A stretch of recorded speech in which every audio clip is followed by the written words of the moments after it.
नमो भगवते वासुदेवाय नमः। जय श्री कृष्ण। राधे राधे। आज हम कामता एकादशी व्रत का वर्णन करते हैं। हिंदू धर्म में एकादशी व्रत का विशेष महत्व माना गया है और चैत मास के शुक्ल पक्ष में आने वाली कामता एकादशी अत्यंत फलदायी मानी जाती है। यह व्रत सभी प्रकार के पापों का नाश करने वाला और मनोकामनाओं को पूर्ण करने वाला होता है। प्राचीन समय की बात है, भोगीपुर नामक एक सुंदर समृद्ध नगर था जहाँ राजा पुंडरीक राज्य करते थे।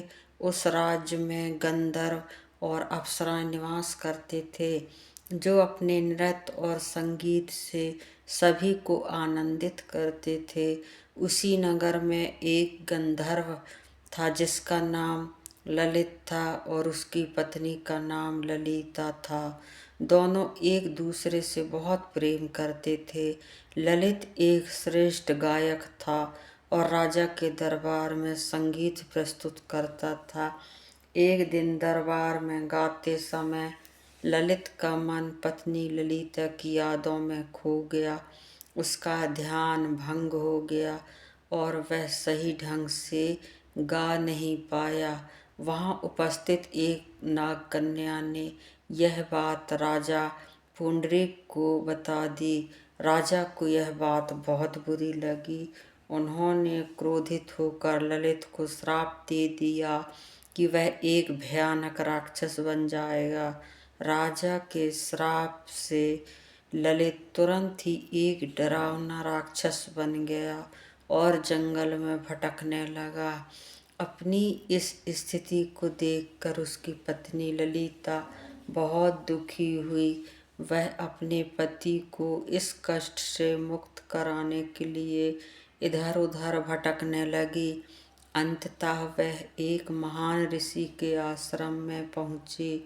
ऋषि ने ललिता की पीड़ा को समझा और उसे उपाय बताया कि यदि वह कामदा एकादशी का व्रत विधि पूर्वक करे, उसका पुण्य अपने पति को अर्पित करे तो उसका पति श्राप से मुक्त हो सकता है।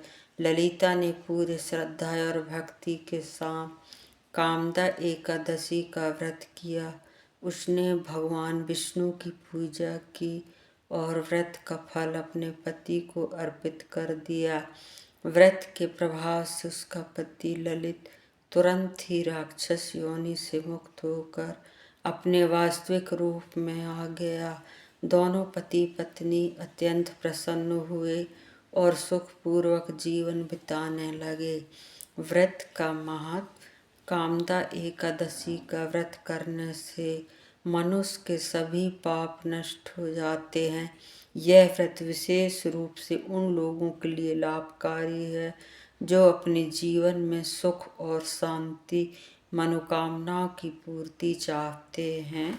निष्कर्ष, कामदा एकादशी हमें यह सिखाती है कि सच्ची श्रद्धा, भक्ति और व्रत के पालन से जीवन के बड़े से बड़े कष्ट भी दूर हो सकते हैं। भगवान विष्णु की कृपा से हर असंभव कार्य भी संभव हो जाता है।